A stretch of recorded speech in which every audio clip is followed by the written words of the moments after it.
Big boss OTT સામે police ફરિયાદ. શિવસેના નેતાએ કહ્યું, શોમાં અશ્લીલ કન્ટેન્ટ બતાવવામાં આવી રહ્યું છે. નિર્માતા CEO સામે પગલાં લેવા જોઈએ. બિગ બોસ OTT વિરુદ્ધ સોમવારે પોલીસ ફરિયાદ દાખલ કરવામાં આવી છે.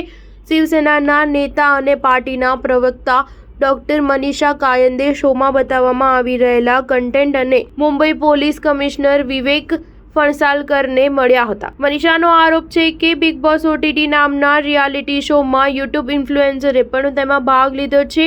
આ શોએ અશ્લીલતાની તમામ હદ વટાવી દીધી છે. અમે મુંબઈ પોલીસને પત્ર આપીને શો વિરુદ્ધ કાર્યવાહી કરવાની માંગ કરી છે.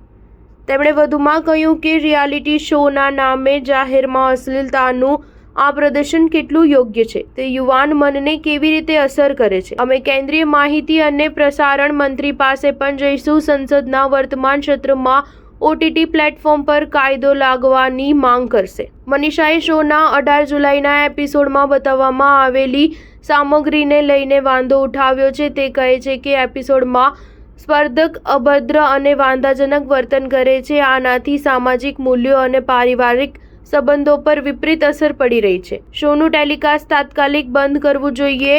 શોના નિર્માતા અને ટેલિકાસ્ટ કંપનીના CEO સામે કાર્યવાહી થવી જોઈએ. આ એપિસોડ જુદા જુદા સોશિયલ મીડિયા પ્લેટફોર્મ પર વાયરલ થઈ રહ્યો છે કે કેમ તેની તપાસ થવી જોઈએ. સ્ટાર ન્યૂઝ 7 હંમેશા સચ્ચાઈની સાથે.